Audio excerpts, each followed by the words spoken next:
Hi, everybody. It's episode 526 of PodQuest. Hey! It is Wednesday, September 11th, 2024. I am Chris. With me is Druten. Hello. And Walnut. Yeah, I'm here. Are any of us here? No. I'm so tired. Yeah, I've had tired. I've had long days the last few days. I was driving. I was in Bethlehem all day on Monday, and then Morristown in North Jersey all day yesterday. Mm-hmm. Fun. Yeah. I got home last night and I was in bed by like 8:30. Mm-hmm. I wasn't home till almost 1 o'clock yesterday. Oh. I canceled the stream last night because I'm just so exhausted. I went on a rant about not being able to get any sleep this past weekend for a half hour before we recorded. So you guys know, listeners, you don't really need to know. Just don't ever stay at the Radisson Hotel in Scranton. That's all. Specifically in Scranton. Any other Radisson you can give a shot. Don't go to the one in Scranton. I don't know. Like I said, I've never had a good experience with a Radisson. So maybe don't go to any Radisson. I don't have enough of a sample size to really make that decision. I have a sample size of 2. So, and they've both been bad. Oh, there you go. Yeah. Well, let's not dilly-dally. Rich, what's on the agenda? This week we also watched Despicable Me 2. Cobb, you watched The Boy and the Heron, which is an anime, I believe, an anime movie. I started Resident Evil 2 on hardcore mode, and Cobb, you started playing the Astro video game. These are all truths. Yeah. So, what did you guys think of Despicable Me 2? I thought it was fun. I thought it was Yeah. a silly kids movie. Yes. I did not like it. And I'm also pretty sure that I have never actually seen the first one like I thought I did. Yeah, I mean, it's one. See, like, I'm not going to say it was good, but I'm not, like, it was, like I said, it was fine. I didn't like it, but I didn't hate it, kind of thing. It was just, like I said, it's a silly kids movie. Silly things happen. They make fart jokes. Some things made me laugh. Some things made me like, all right, whatever. I didn't have a negative visceral reaction to any of it. I thought it was just completely fine and harmless. Agreed. Yeah, I mean, that's true. We've watched definitively worse movies than it. That is true, but we've also seen Paddington. You're not wrong. Like, Paddington is a way better movie that is designed to be watched by children, but, you know. But also, it's, again, like, I don't know. It's a harmless movie. Like, it was completely inoffensive. I think that's the thing. opinion. Like, it was so devoid of anything. Like, I disagree. I don't think it was, like, devoid of anything. Like, it had a relatively structured story. Oh, no, like yes, it had a story, but I mean, like, there was just, I don't know, it was very bland. Like, it was the lowest common denominator of everything. Yeah. I mean, I mean, I don't know. I haven't watched a lot of kids' movies, but, like, it had its silly moments. Like, there were points in it that made me chuckle. There were points in it that made me be like, "Aw," and then there were points in it that I just didn't really react to, and, like... Yes, yeah, I never had any, like, joyful moments, I guess you'd say. Like, I never laughed at the movie. And, like, I might have just been tired. It's entirely possible. I also really don't like Minions. Something about them. Yeah, I mean, fair. I mean, fair, but the things that I laughed at more so were not as much the Minions as it was other parts of the movie. Which makes sense, because, like really the only people that enjoy the Minions are kids. Mm-hmm. Like, at least they're comedy. Like, that, like, what they do is not meant for adults. Like, they are absolutely there for the children and the merchandise. Mm-hmm. But, like, I've seen other animated movies that weren't Disney animated movies, and had a better experience with them. Yeah, I think it's just, like, I don't know, maybe it does have something to do with the fact that we hadn't seen the first movie. Like, none of us really connected with the characters of the first movie. We didn't really know the full story. We don't understand why Gru has these kids. But we all clicked with Godfather 2. Godfather 2 was 100% a movie in and of itself. Two of them, really. So one, I'll say I've seen Despicable Me 1. I don't really remember any of it, but a thing I had said to both Sarah and one of my other friends, I do think Godfather 2 was an easier to follow everything that happened in it movie without ever seeing Godfather 1 than Despicable Me 2 is to follow without having seen Despicable Me 1. Because, you know what, Godfather followed the comic book method of every Godfather is somebody's first Godfather. Yeah, kinda. Despicable Me just threw that fucking out the window, and they're just like, no, if you didn't see the first one, fuck you. Yeah, I mean, Even Jaws, like you could follow Jaws 3, having not seen Jaws 1 or 2. Like I've never seen the first two. I jumped into the third one, and I'm like, cool, I get it. Shark eats people, people kill shark. but also Jaws 3 is not canon anymore, so it's never been canon in my heart. But yeah, like Jaws 3, you could really connect with it because like it was a movie that was part of a franchise that was made to be of its own time. And like Despicable Me is part of the current modern times where like every movie has to all the movies have to be part of each other. But like the only disconnect I felt was in this movie was, why does Gru have these kids? And I had to look it up, and it turns out like it wasn't he adopted them for any reason, like familial reason. He adopted them because he was trying to get closer to somebody else for villain reasons. Which is absolutely uncomfortable. I don't know the full story of it. I was like reading Cliff Notes of why he adopted the girls, but they have zero. I thought they had relation to him before seeing the movie and before learning about it. No, they have zero relation to him at all. He adopts them to get closer to somebody else for villain reasons in the first movie. Yeah, that sounds vaguely familiar. Like I don't think I ever saw the entirety of the first one, but I think I saw bits and pieces of it. I only ever saw trailers of the first movie. Never seen any of it.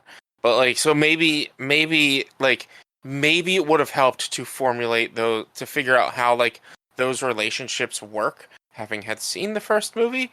But I don't think it would have really changed the feeling of like, to me, it still would be, this is just a silly kids movie. Like I didn't lose much not knowing everything about the first movie. Well, because there just wasn't much to it. Yeah, like I'm thinking probably more on your side. I think for the most part, like I said, I thought this was a completely fine and inoffensive movie.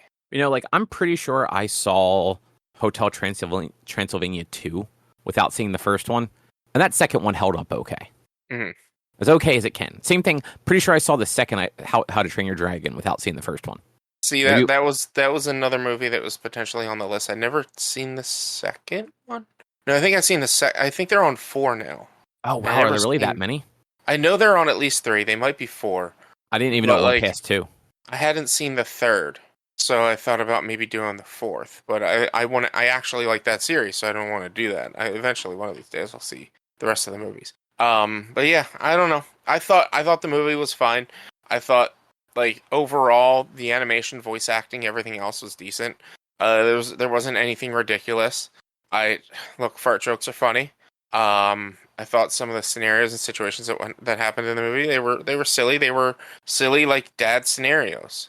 Like, oh no, you can't date her. You can't date, you're too young. Kind of silly sitcom dad scenarios that you see on all sitcoms and all family comedies. I thought the end sequence was fun with the whole using the jelly to cure everyone. My favorite part was the minion in the glass. He kept showing back up after he went into the glass the first time, and I thought that you're right. Yeah, that was one of the best recurring bits in that movie. Like, it might have been one of the only recurring bits in the movie. But it was like, I loved that. I was like, every time I saw him, I was like, oh, it's that minion again. I thought that was silly that they kept bringing them back. Like, all of the minions you saw throughout the movie had been returned to the movie at one point or another, like in their costumes. So like each minion is their own individual minion. They're not just a copy paste. They are a copy paste entity, but you get what I'm saying. Oh, you know what? I actually did not know that. What? I think I missed that they were like unique. Really? Well, I mean, they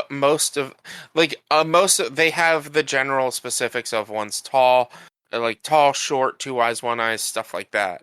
But like each minion themselves have their own personality. Like, yeah, when you have hundreds of them, like you do at the end of the movie, there's going to be a lot of copy paste, and you're not going to know the individual personalities of each of them. But at the end of the movie, we saw the maid minion again, and we saw a couple of the other minions that we saw throughout the movie. I'm gonna be honest. I don't remember seeing a maid minion at the end. It was literally during the end sequence. There was the maid minion, and during the music stuff. No, not during the wedding. Like during the whole end fight, like the maid minion. Where they're all the purple ones, and then he's running around curing them. Yeah, like it was back, and maybe the maid minion was during the wedding part as well. I don't remember. But like, yeah, all of the minions that you saw throughout the movie had returned. Like all of the different styled minions had returned at some point or another. Maybe I just like glazed over all the minion stuff. Like at least like I knew they were there, but like I wasn't really paying attention to them. Mm-hmm. But that's, I mean, like that is actually a nice like bit of like continuity. Yeah. Yeah. Otherwise, like I will probably not be watching Despicable Me 1 or 3. Or is there a 3? There is a 3, right? Yep. They're up to There's also a 4. 4. 4 just Jesus. recently released. I definitely won't be watching the Minion movie. I can tell you that. Hey, What about Minions 2? I might give that one a try just to see. It Pretty sure it's a prequel. It could be the Godfather 2 of the Minions. It could be. Well, Minions 1, I don't really know the connection of Minions 1 to the movie, but Minions 2 is when Gru is like with Kid Gru. Oh, so like it's right, the rise okay. of Gru is what Minions 2 is. I remember the like previews or trailers or whatever for that one. Yeah. Man, can I just say I went to Wawa and grabbed a soda, and I saw this one, and I'm just like, that can't be what it says. I'm gonna get this and find out. It is maybe the most horrendous thing I've ever had. It is Oreo flavored Coca-Cola. I heard about this. There's also Coca-Cola flavored Oreos. I'm not okay with it. Like it really does taste like somebody just left Oreos sitting in like Coke, and like no part of it is good. Ugh. Checks out. Yeah. Sorry. I just took a sip of it and I had to report that for everybody. But yeah. Anyway, Rich, last time we picked a theme, you said you wanted to do sports. I mean, well, that's the thing. Right now, we're recording on Never Forget 9/11. It's spooky season. Do we want to do 3 horror movies? Oh, that's true. Yeah, I guess it would turn into October by not the next one, but like it'll be right before October at that point. The last one will end at the end of October. So, if everything, I believe, pretty much. So it'll be 25th for the 25th for this one, the 9th, and then the 23rd. So yeah, it would. Yeah. We would get through October with 3 horror movies. I'm not opposed to that. I like horror movies. Spooky season.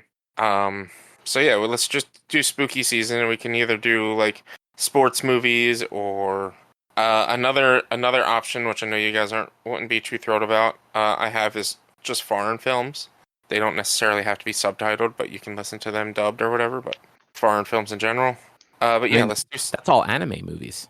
Sure. I mean, not necessarily just anime movies. Well, no, but I'm just saying, like all anime movies are foreign films. Yeah, I know. I'm just saying. I know. I'm trying to think of horror movies. Yeah. Oh, unless you can figure out a sports horror movie. I feel like there is one. I'm sure. I'm sure there are. I mean, Friday the 13th, kind of, right? He wears a goalie mask. It's true. Well, the second one on at least, not the first one. Mm-hmm. I feel like there was one that I wanted to watch, and I don't remember what it was. I mean, I'll just say, because I didn't think about it calendar-wise, I won't be here for that last week of whatever this set of 3. So if either you have 2 you want to pick, go for it. Is that last one the week of whatchamacallit, the thing in Alabama? No, it's my work national meeting in Chicago. So I'll be getting home. I'll be in Chicago on the Wednesday, and I won't be home till late on Thursday. And I leave on Tuesday. So wow, has it really been a year already? Because you do this once a year, right? Yep. Damn, and you're in Chicago this time. Yeah, at least it's not Louisville this time. But hey, it can't always be great, right? All right, I'm scrolling through movies real quick. Poltergeist is on anything. I spell there it is. The original, not the old one. No, of course it's not. That would be too easy. Wait, here you just said the original, not the old one. Yeah, I mean, well, I would say if even though you probably don't have a pick, you could probably find one. If Drew's not going to be here for the last week, why don't we have him pick first? Oh yeah, Drew, do you have a horror movie? Fuck no. Oh, It's the genre of movie I care the least about. Oh, is The Exorcist on anything? Let's pick something different. Hey, The Exorcist is on Max. I've seen that before. I think we probably all have. Actually, I've never seen the first Exorcist. You've never seen the fucking first Exorcist? Wow. No. That's why I picked it. I mean, hey, Of all the movies, of all the people, I would think who would have seen the Exorcist. right? How have I seen The Exorcist and Cobb hasn't? I've seen The Exorcist 3. Why? Is that why you decided on that? You wanted to do that last theme because you had seen Exorcist 3 without having seen 1 or 2? No, it's just happenstance, honestly. But you know what? To not take up any additional time just scrolling through websites, I'm just going to go with The Exorcist. It's Okay. on Max. Sounds good. I've also seen the TV show The Exorcist that they did like a few years ago. Mhm. I didn't even know that was a thing. Yeah, it was on Fox. It had Harold from Harold and Kumar and the girl who plays Negasonic Teenage Warhead in the Deadpool movies and other people. It was 2 seasons, and the 2 seasons were only loosely connected. It wasn't bad though. So I'm scrolling through Netflix.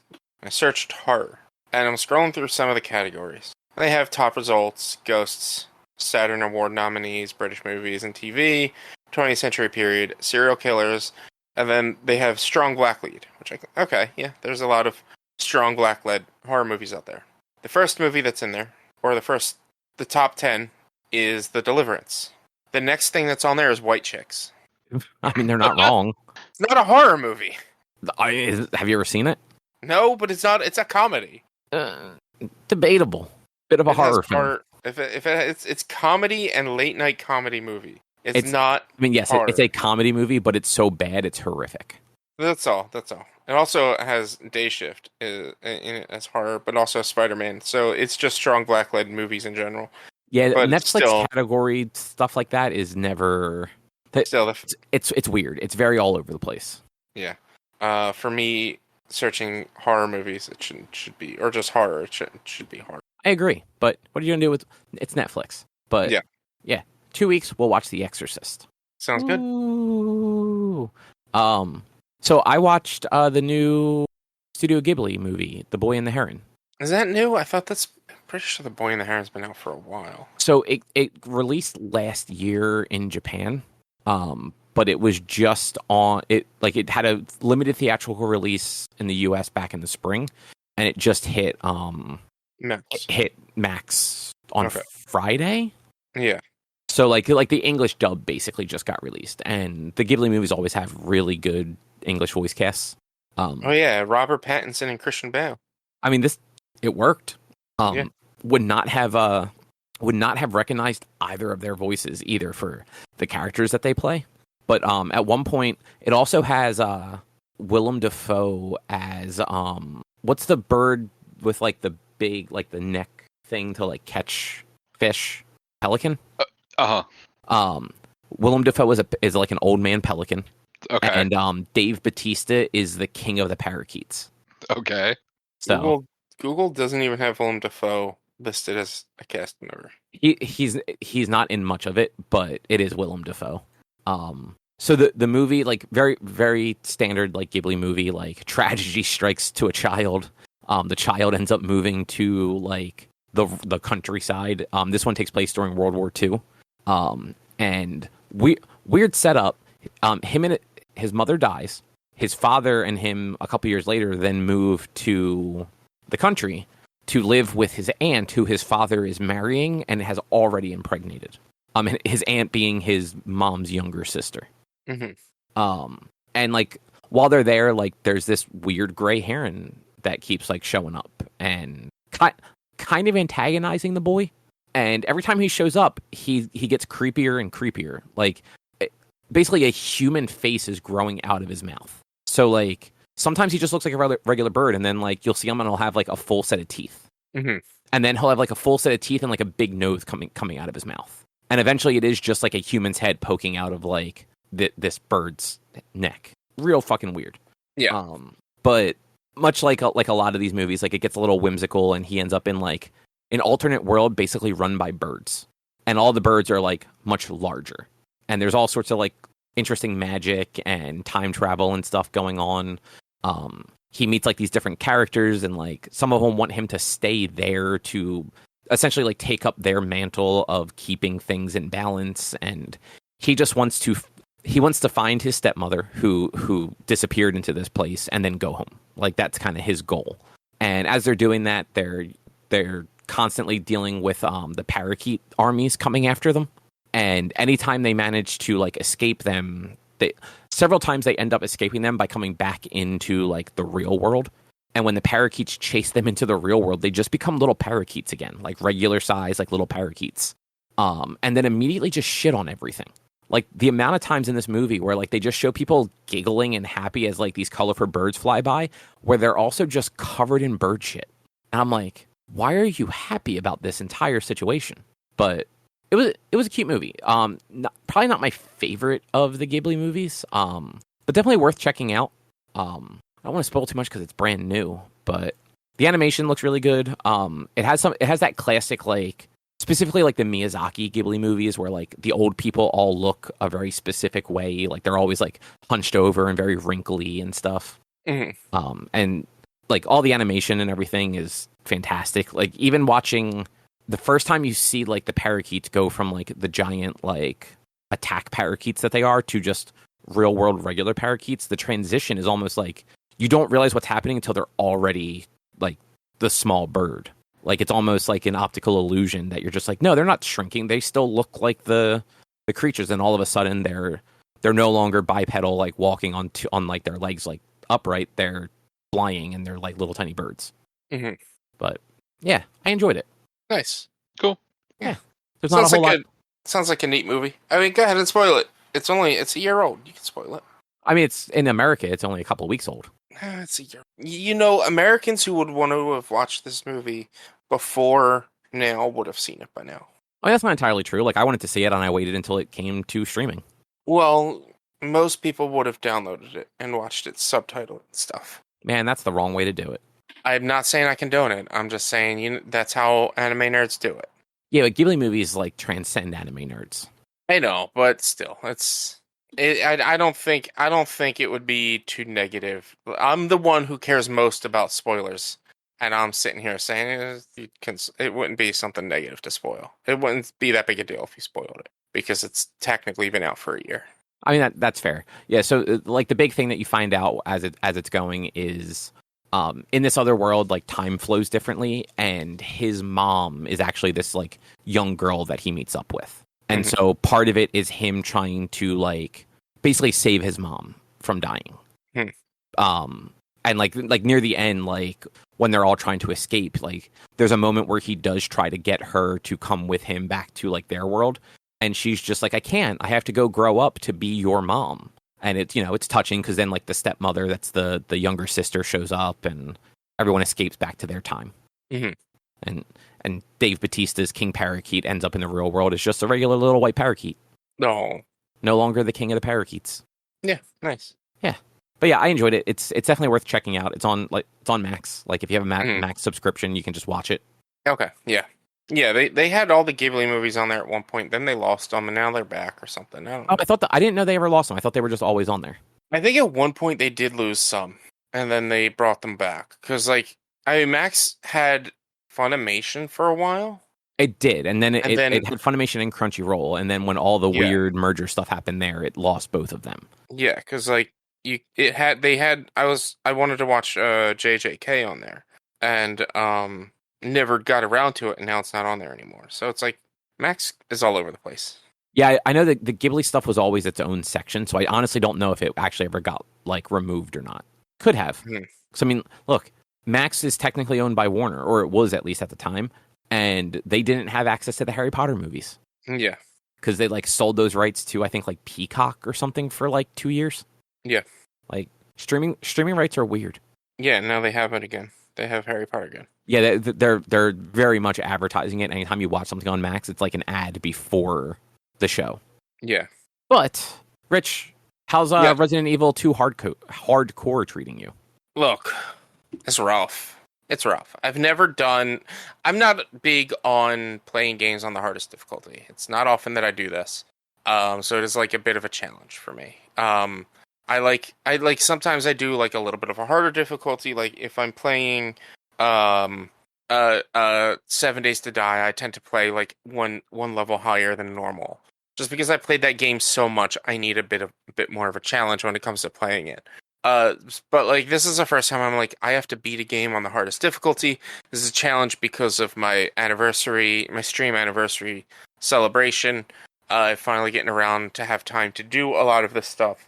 Because we reached 10,000 bits, so it's 5,000 was to play hardcore Resident Evil 2, and it's 10,000 to do the worst game I ever played.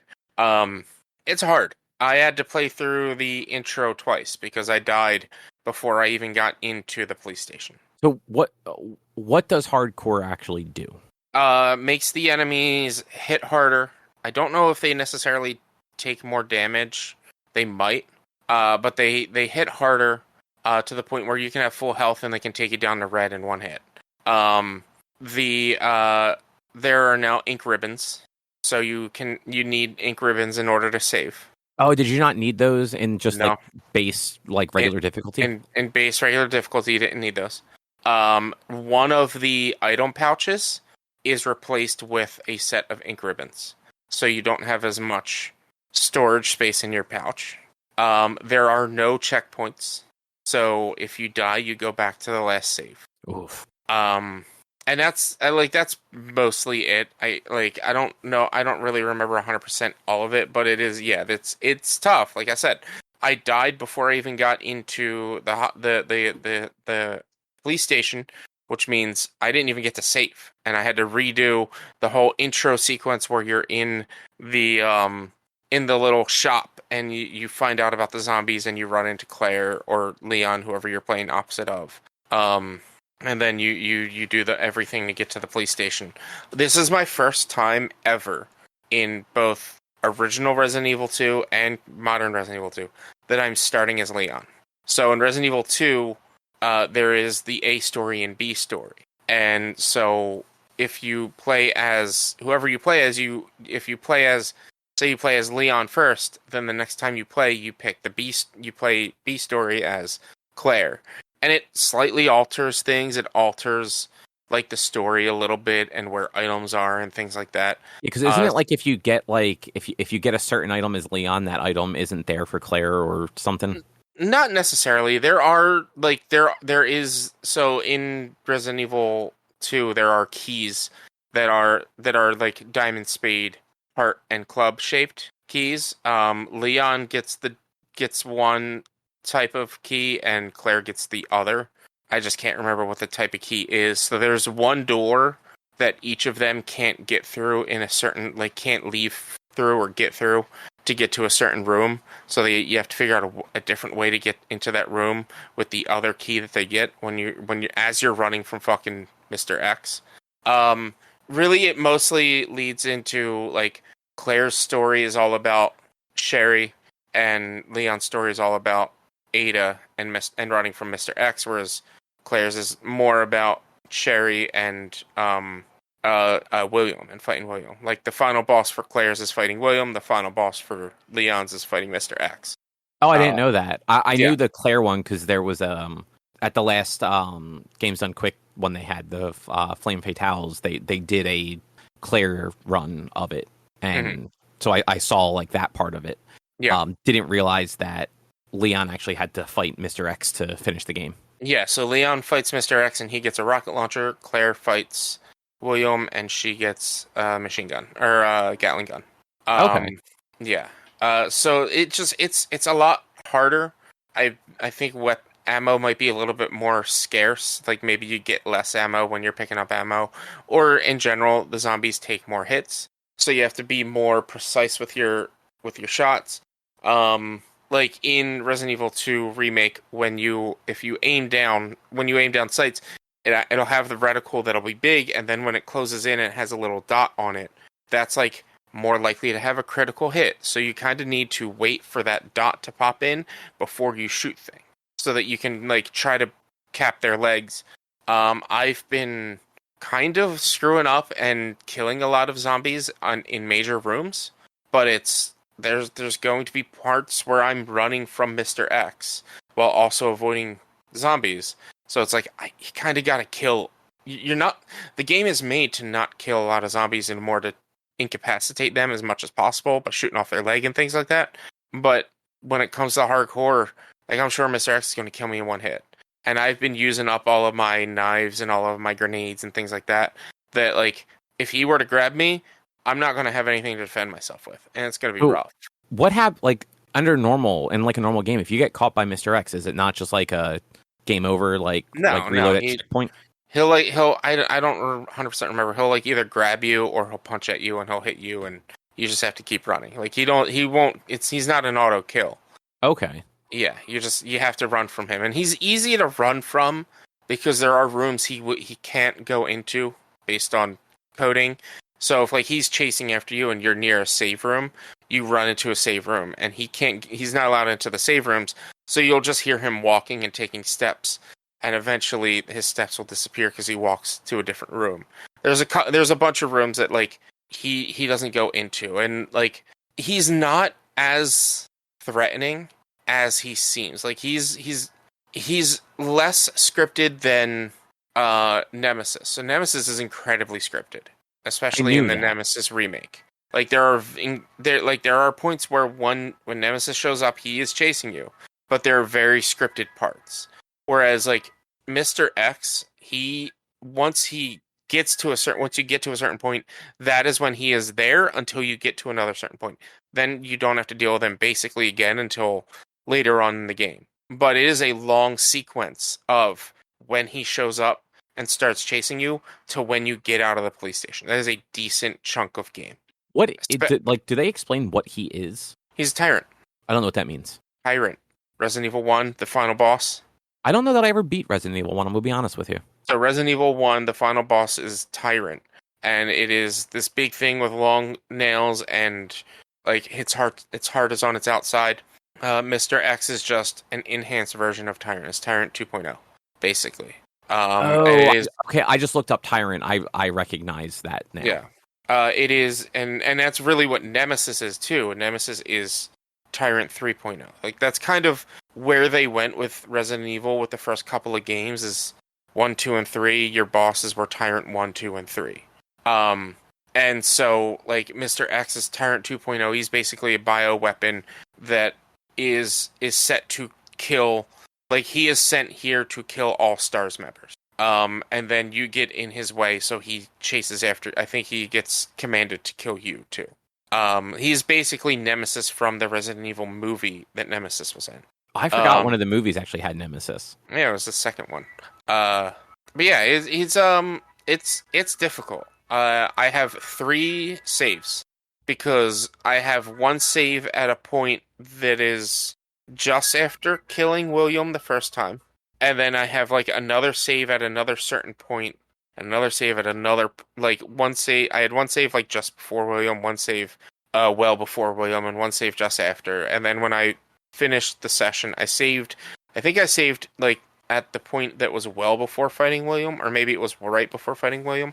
When I load back into the game, I don't know if I want to, but I might load in to the save just after killing William, because there's a whole sequence in the parking garage that like you have your first encounter with Mr. X, even though he's not chasing you at that point.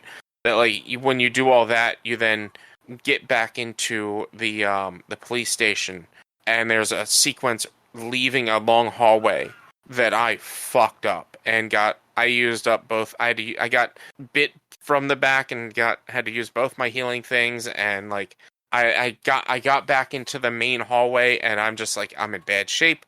I don't have that much ammo. I have a decent amount of ammo, but not that much. And I'm kind of just like sitting there, like I don't know if I can move on. Like when it comes to this game, there's a potential that you can soft lock yourself, similar to how I did in Resident Evil 0. Like I got to a point where I'm like, I don't have enough health kits, or ammo to defeat a boss. I soft locked myself out of this game. And so it's hardcore. It's like you need to manage your ammo. You need to manage everything precisely, or you may fuck up.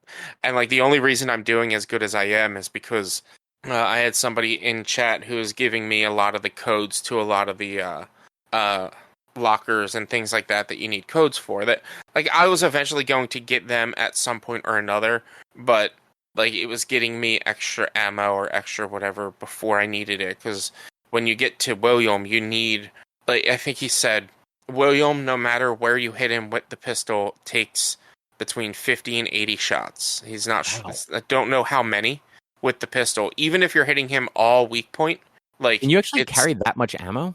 Yeah, you can. It's Okay. a stack of ammo is 50. So I didn't know that. a stack of bullets, like 9mm, like your pistol ammo, is about 50. So yeah, you can carry that much ammo. So that was like I needed to go into William with a decent amount of ammo, and as I was going in, I was like, I don't know if I have enough ammo. And even my viewer was like, you might not, but you have to be very careful. Don't miss a shot. Run around before you do anything. Before you fight William, run around and pick up all the items first. And grab as much ammo and grenades and everything else, and like be strategic. Don't miss a shot. And this is what I had to do. And that's like I ended up killing him with only using the pistol and not using any of my shotgun. But like I ended the fight, I went into it even picking everything up. I think I had like 60 bullets or something like that, and I ended with like maybe 4. Wow. Yeah, it gets and that was on just a regular playthrough. And that's on hardcore. Oh, that is on hardcore. Yeah.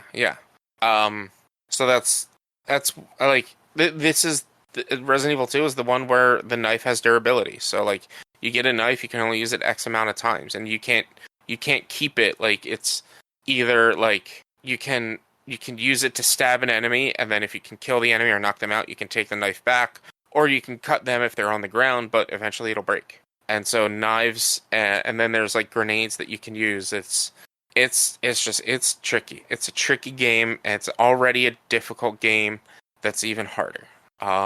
So I might be changing up my schedule over the next few weeks because who I normally play Monster Hunter with, they're out on vacation. So I might do more Resident Evil on Sunday rather than do Monster Hunter, because I'm at the point of Monster Hunter where I'm just grinding. But I'm probably gonna also like pull up not necessarily a guide, but like a little bit of a guide so that I know like what codes I need and what things I need to get stuff done, so that I'm not wasting too much time or too much ammo doing stuff. Because it's like I know this is a challenge, and I know this game a lot. I don't know this game in full. Like there are still things about this game I don't remember. I've only beaten it twice, but like, are you going to do both? Yeah. A and B. Okay. Yeah, I don't consider the game beat unless you do both A and B, because there is like a post credit sequence after beating B, where you fight the final boss again, and then you get the actual like final scene of the game. So yeah, I don't consider the game beat until you do both stories. Yeah, which valid. Like. It's weird because like it's not like, correct me if I'm wrong, like each story has like its own ending. They don't like come back together at the end, right? No, they come back together at the end. Oh, do they? I thought they stayed separate. No, like they at the end of the game they're like they both meet in the laboratory at the end. Like both stories for the most part visit the same areas, except Claire's goes to the orphanage where Leon's doesn't. Leon goes through like something else I can't remember. Well, you'll find out soon-ish. Yeah. Maybe. But Claire goes to an orphanage, and then from the orphanage she makes her way down into the sewers, which Leon makes his way down into the sewers, and then into the hive facility or whatever it's called. Both stories end up fighting William once in the facility down below, as well as I think they both fight William in the sewers. No, Leon might not fight William in the sewers. Maybe he does. I don't remember. But it's I'm trying to think. It's like Claire runs from William at the end sequence, and that when the timer is counting down, she's running from William to get to a machine, to get to like an elevator that brings down the train cart that she then activates to get the train to run. Whereas Leon is running from Mr. X. And he gets to a point where the train is going to pass by him and he has to jump on the train. But they do meet up. And then that's where the final scenario runs into, where you pick who you want to play as, either Claire or Leon, and you basically go fight William one last time on this train car. And so it's either like it's like Leon like a rematch again, or Claire kind of for the first time. Oh no, it's William, so it's the opposite really. It's a rematch for Claire and the first time. Oh, right, because Leon fights Mr. Mr. X. X. Yeah. So like they have their own separate final bosses. But they have their story does connect them in the end, and then they get out of Raccoon City because the whole point is this takes place during the same time as Resident Evil 3, where Resident Evil 3 they're nuking the city at the end of it. Well, that's the same thing that's happening in this. They're nuking the city, and so you have to get out of Raccoon City. Oh, I don't think I realized they actually happened at the same time. Yeah, it's actually, I'm trying to think. It's more of like mostly the same time, but like events of Resident, like you go to the police station in Resident Evil 3, but you do sequences before before you like enter into rooms and you cause things to happen that you then encounter in Resident Evil 2. Like a room is exploded or something is broken. It's that's right. It's like you break in a wall. You break down a wall to get from like the locker room into like the other side, the other bathrooms or something like that. And then in Resident Evil 2, you deal with that broken wall with having to turn off the steam and stuff. Okay. Yeah. Resident Evil 2 and 3 are pretty much like hours apart from each other, really. Who do you play as in 3? Jill. Oh, okay. Who you play as in Yeah, 1. the first one. Yeah, and you don't play as Chris again until maybe Code Veronica, I believe. No, Code Veronica is Claire. You don't play as Chris again until Resident Evil 5. Oh wow, I didn't realize it was that big of a gap. Yeah, but it's like Resident Evil Code Veronica is Jill looking for Chris because he had been kidnapped by Umbrella or whoever. Is Code Veronica and Code Veronica X the same game, just like a re-release?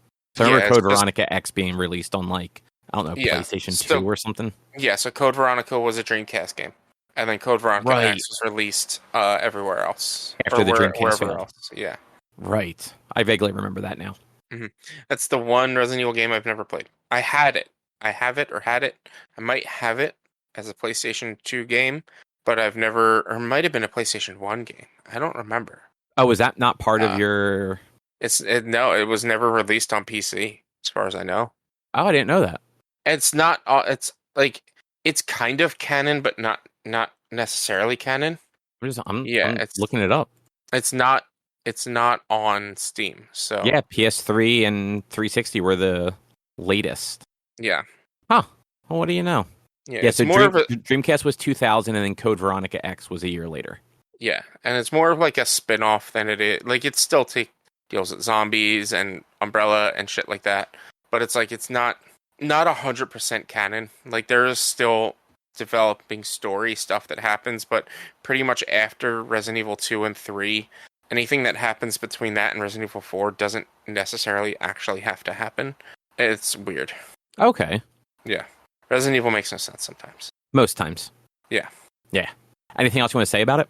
No. It's hard. I'm maybe like not even a third way in through it because I haven't gotten out of the police station yet, but it's hard. We'll see if I can make it through it in a timely fashion before October. Yeah, I mean... What do you got? 20 days left? 19 days. It's not really days, but it's how many streams, which minimum 1, 2, 3, 4, 5 streams, depending on my play schedule of the game. Like I can beat the game, I can beat each storyline in one day, in a session and a half, like in a 3 to 5 hour session. On like a normal difficulty. On normal, but like on hardcore, it's hardcore. Yeah, it took me 3 hours to get maybe a quarter of the way through the game. So, yeah. Well, I guess we'll see what you manage to do. Yeah. Cool. Well, the last thing we have then is I started playing the new Astrobot game. Nice. Which is just called Astrobot. Yeah. Yeah. For some reason, the names for these really throw me off. Why? I don't know why. I don't know. It's called Astrobot? So just like the whole naming convention. So the original release was the PSVR Astrobot Rescue Mission or something like that. Mm-hmm. And then you had the PS5 launch title was Astro's Playroom. Yeah. And now we're back to like this like standalone like full release is just called Astrobot. Yeah. But either way, like it's a fun little platformer. Much like what the Playroom was, it's got a whole bunch of PlayStation stuff in there, or Sony stuff, I should say. The game opens up where you're an Astrobot flying a ship that is a PS5, while a whole bunch of other Astrobots have parties in the PS5. And this weird alien just like pops up and like rips out like the basically what is the CPU of the PS5, eats it, transforms, and then flies away while also knocking you into a nearby like desert planet. And so as the PS5 ship is crashing, all of the other Astrobots on your ship get like shot into like space and land on different planets. So you have to go save them. So there's like 300 of them scattered around the galaxy now. Mm-hmm. And you crash on this desert planet, and much like the Astro's Playroom, they're leaning into some of the DualSense features. So the game sort of like zooms in the sand, and you see like basically like a broken Astrobot. Like the screen's all cracked and it's kind of like twitchy. And then it kind of pans over to just a DualSense in the sand. And if you press any buttons or move like the control sticks, you see all those things happen to the controller. And if you just sit there for a minute, the game eventually prompts you, but you're supposed to like kind of like shake the controller up to like get it out of the sand. And then once you get it out of the sand, it kind of zooms over to the Astrobot, eats the Astrobot. Like the touchpad opens up and the Astrobot goes into it, and then it spits it back out healed, which was also kind of weird. But then it like reorients the camera, and you start controlling the Astrobot like you normally would in one of these games.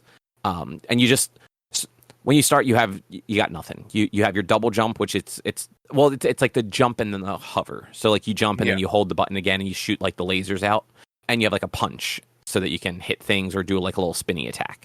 And that main planet there ends up becoming like your hub planet, where you come back there after you rescue some of the Astrobots, and different parts of the planet will kind of unlock for you to get different things, whether it's puzzle pieces to unlock things or actually unlocking different parts of that particular planet.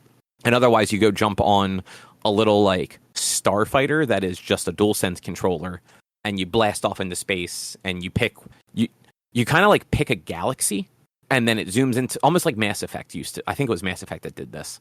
You pick a galaxy, you zoom in on that galaxy, and then it shows you the planets in that galaxy, and you pick which one of them you want to go like play the level of. And they're relatively short levels. They remind me of Mario Galaxy levels in a way, where they're kind of these floating planetoids. They don't have the same gravity effect where like you run around them, but they just all feel like they're like kind of just floating in space in a way.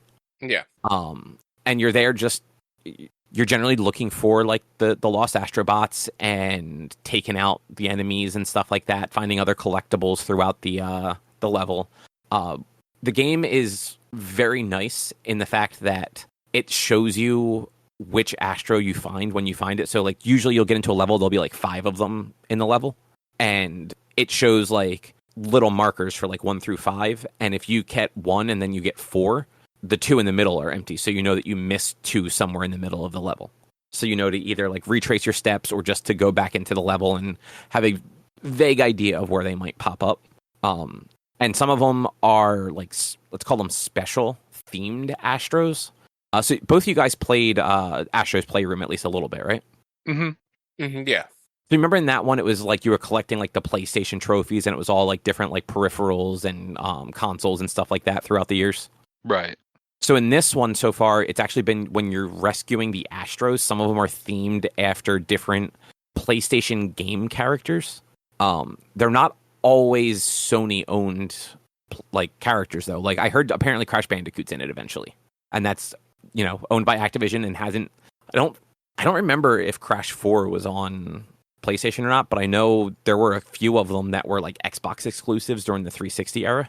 So like they're going back into the history of their platforms. But early on, I got some Metal Gear Solid ones. I got a Snake, a Psycho Mantis, and who is the ninja in Metal Gear Solid? Gray Fox. And Gray Fox, thank you. They're all like, and they seem to be themed to the level. So like all 3 of them were in the level together. But they don't name them like that. They're called like Ninja Bot and have like a little a little blurb underneath of them kind of describing who they are without using the name or the game they're from. Because, like, Metal Gear Solid, not a Sony property. Right. And you can easily look at, say, like the Snake one, and like it's got the hair and the bandana thing around its head. You know it's supposed to be Snake, but there's also that, like, they could just deny it, be like, no, it's just a spy. Like that's not your Konami character. Mm-hmm. Mm-hmm. And there are some like actual PlayStation characters, like Ratchet and Gidget, the female Lombax from Ratchet and Clank on PS5. I haven't played that one, so I don't know. There's the silver female Lombax in that game, and both of them are in the first level that you play, essentially. Like, those are the two special ones. And like every level seems to have 2 or 3 of like these special themed ones, and then just 2 or 3 generic Astrobots. And yeah, like it's been a lot of fun. There's a lot of secrets and things worth exploring levels for. So there's one level that it's like a snow level, and just graphically and performance wise, the snow is like deep, and as you're walking through it, like the snow is parting with Astrobot, like if like you were like actually trudging through the snow yourself. So I thought that was just really cool. But there's a point where there is this like big ice sculpture, and there's obviously something to it. It's not obvious how to break it, but then you go a little bit further and you find a pig enemy that charges you. But then you can grab its tail and spin it around and throw it at things. And luckily, it's not like Mario 64 throwing Bowser. It'll target a thing based on like what you're pointed at. So you're supposed to throw it at this wall to continue on the stage. But if you throw it back at the ice sculpture instead, it shatters the ice sculpture. You go up there, and there's this little spot on the ground that you do your spin attack on, and you like drill into the ground there. And it ends up taking you into like a black hole that then takes you to like a whole nother set of like special levels. And like those special levels end up having like not crazy platforming stuff like you get in some of like the darker side of the moon stuff, I guess, in like Mario. But you do get like levels that involve more platforming and are more like, well, if you fuck up, you're probably just going to fall and die. You're not just going to fall down to the next level and continue on. So like that adds like a nice little bit of like complexity to what was already like it's fairly easy. Like the first Galaxy, at least, like I didn't really hit any challenging levels. It was mostly just fun, kind of like exploring and figuring out how to get to certain areas when it wasn't just obvious, like just jump up a slope or tracking down some of the Astros that you're trying to find as you're playing, because they aren't always super obvious. But it's been cool so far. There's some sort of there's like these puzzle pieces that I've been collecting, and the first one is fairly large, and I haven't managed to finish the picture. But every time you collect these pieces, you come back to and you specifically when you go back to the hub, it places them onto like the area where they belong. And I'm really curious to see what happens when I finish that. I don't know if that will just become like a piece of the PS5 ship, and because right now it's I didn't mention, but the ship basically gets all torn to pieces as it's like crashing to the planet. So it's just like the black inside like bit of it, all the paneling and a bunch of the other stuff like got all thrown off of it. So I don't know if these puzzles that I keep finding are going to like slowly rebuild the ship to then unlock different parts of or different galaxies, or if they'll just unlock different sections of this hub world, since there are definitely places that look like they're explorable but are not reachable for one reason or another. Either there's like a big gap there, or there's a wall that you can't get over. So I'm curious to see kind of how the game expands from there, because I want to say I think there's 4 galaxies to start and 4 or 5 worlds per galaxy so far. Yeah, that sounds ish right. Mm-hmm. But I'm having a good time with it. I'm definitely going to play some more of it, hopefully maybe over the weekend or something. I was hoping to play a little bit more like this week, but it's just been very long days, so I haven't. Yeah, the game looks incredibly cute and silly and fun. I liked the Astro's Playland or whatever. I wanted to get like all the achievements for it and get everything that they had available to it. I just never got around to it. But yeah, it looks like a fun game. I don't have any money for any games right now. Yeah, it was one of those, like, I kind of forgot it was coming out, and I saw it, and I'm like, you know what, I really enjoyed playing the Playroom, and this one looked like it took that, but made it into more of like a longer adventure, so I'm like, it's getting decent reviews, like, I'm gonna give it a shot. and I did, and I'm glad I did. That's really all I have to have about Astro. It's a fun game. I'm enjoying it. Good. Yeah. Anything else either of you guys have? Nope. No, I have to record my Let's Plays. I am bummed What are you out. doing? Well, I have to do Bloodborne and Portia and Shrouded, but it turns out that I think I talked about this last week, or I might have talked about it on stream. Turns out Enshrouded's not 1.0, which I thought it was. It's still early access, so only like a third of the map, or not even, is available, and I've almost cleared the entirety of what's available. You did mention that, didn't you? Say something about you might be moving that to stream. At one point I thought about, no, I don't think Enshrouded. It was my time at Porsche. I was thinking of moving to stream. That's it. But no, Enshrouded. I only have a hand. Honestly, Enshrouded, I have maybe like 5 episodes left, and Bloodborne, I maybe only have like 5 or 6 episodes left, and my time at Porsche potentially only have like less than 10 episodes left. So it is possible that all 3 of these series are going to end at or around the same time, and I'm not happy about that. Because you're going to start like a bunch of new games kind of all back to back. Yeah, and I don't like having 3 episode 1s on the same week or whatever. Like when I chose to undo or to stop doing Pacific Drive as a Let's Play, I kind of strategically chose when I did that because then the other 2 would have had 5 and 10 episodes consecutively within them. So then it was like, all right, well then now I want like 5 episodes apart between each series start, so that like I'm decent the way in, and this way potentially I might not beat them all at the same time and have to restart 3 new series at one time. We see how that worked out. So I have to figure all that out. But I may have in the next few weeks I may have stuff to talk about with what's available in Enshrouded, as well as my second playthrough of Bloodborne, and I still haven't gone back into the DLC, so that'll be something in the future. Oh, okay. I thought that's what you were up to, like you were doing the DLC. No, I decided when it comes to Bloodborne that I want to get to the final area of the game before I go into the DLC. Okay, that's fair. Just because like I want to like be at that final area, because the DLC, like once you clear the final area, you basically beat the game. So I want to get to the final area and then do the DLC and then get all the stuff for the like hidden boss and then do the final area. But the only thing I know is I'm not playing Bloodborne on online mode anymore.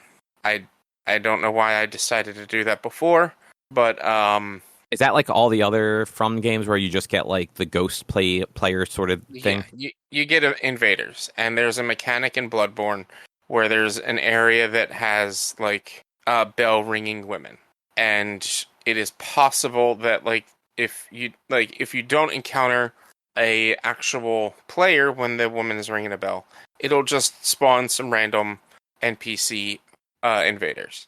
Well, not random, but like set NPC invaders for that area. Well, the last time I played, which is this Friday's episode, I encounter one of those bell ringing ladies, and somebody was waiting in this region. This region is a pain in the ass to go through. But the player comes up to me and basically kills me in 2 hits the first time I encounter them. I'm like, all right, well, I'm not going to encounter them again. So I continue to play, and the bell ringing lady is ringing her bell, and the player comes into my world again, the same player, and this time he waits for me to kill the enemy I was fighting before he tries to fight me. And yeah, I hit him like 5 times and he took no damage.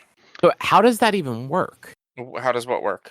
So like this is a live person coming into the game, right? Yeah. And like they're just coming in with whatever their like build out is essentially? Yeah. Oh. Yeah, so it's whatever your loadout is. I didn't know that's what happened. So they could be max level with everything maxed out, and they could have just all the health. Like this game is, what, 10 years old or whatever? Yeah, about that. Like 2015, I want to say.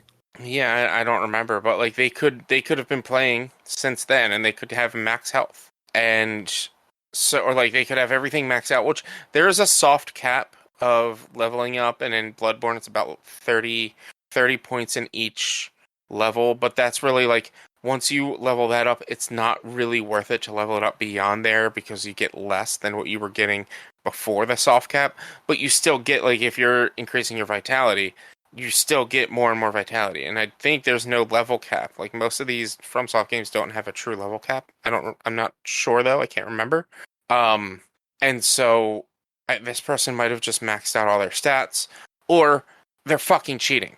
Like, they were able to hack into the game and cheat, or I don't know. But my rant I've always been in this rant. FromSoft games are not online games. They shouldn't be online games. They shouldn't have invaders. These games are hard enough already as it is.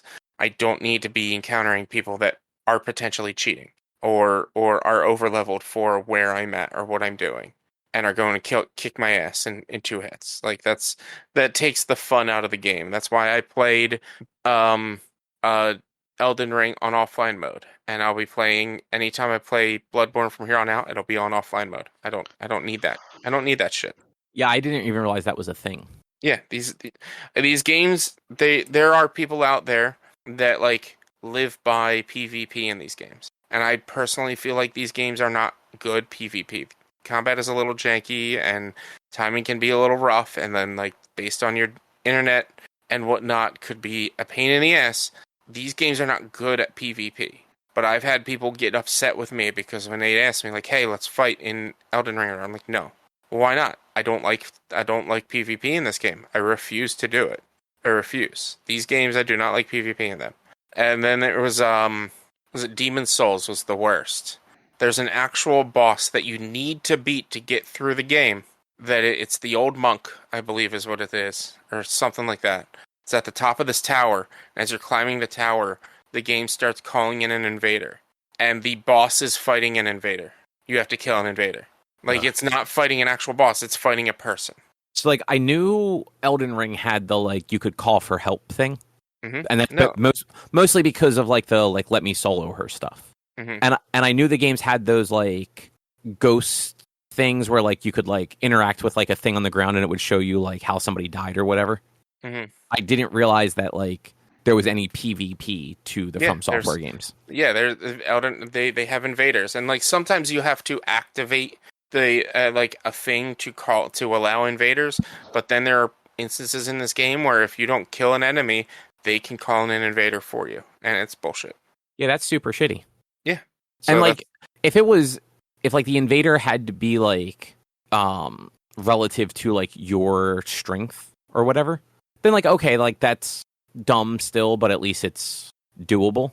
Like, it sounds like it, you know, it's just whoever's available, essentially. I mean, it's whoever's available in that region. Yeah.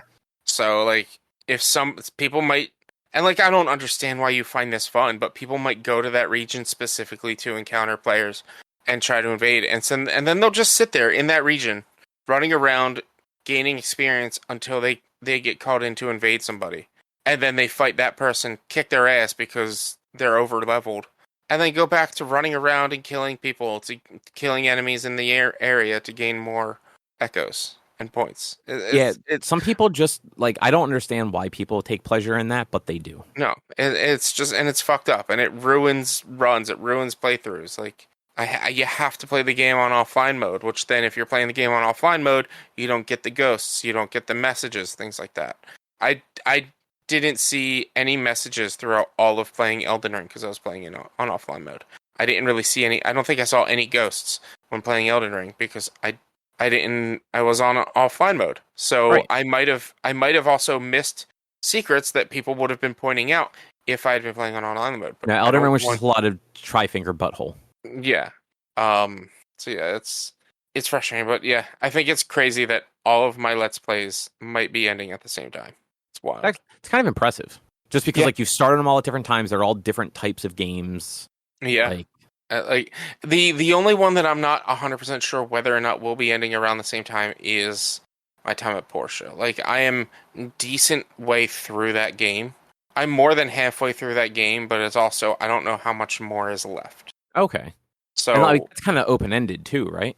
Yeah, there's like a true ending where credits roll, but then I'm sure you can just continue to play after, which I'm not dinging that game enough to continue to play after. None of the characters interest me in romance, and like I think the game as a whole, like there's a lot of quality of life changes that they could have made for it that like I'd much rather play, maybe like move on to my time at Sandrock or just play anything. That's fair. I'm at this point, I'm beating it to beat it, and then I'll move to something new. Right. Cool. Well, I guess that will probably do it then. Yeah. Yep. Well, if you would like to find more of our content, you can head over to www.one-quest.com.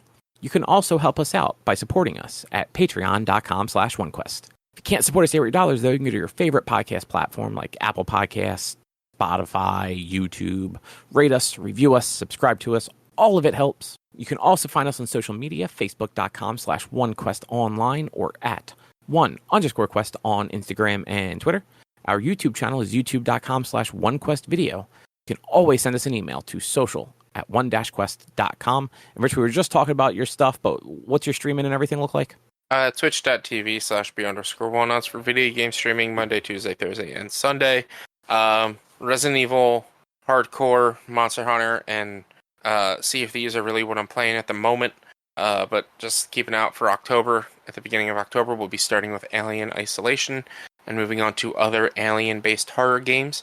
Until the end of throughout October, we'll be doing some potential Dead by Daylight custom matches and things like that on Thursday. So come check that out in October. Cool. And with that, we will be back next week with something else to talk about. Thanks for listening. Bye. See you. Bye.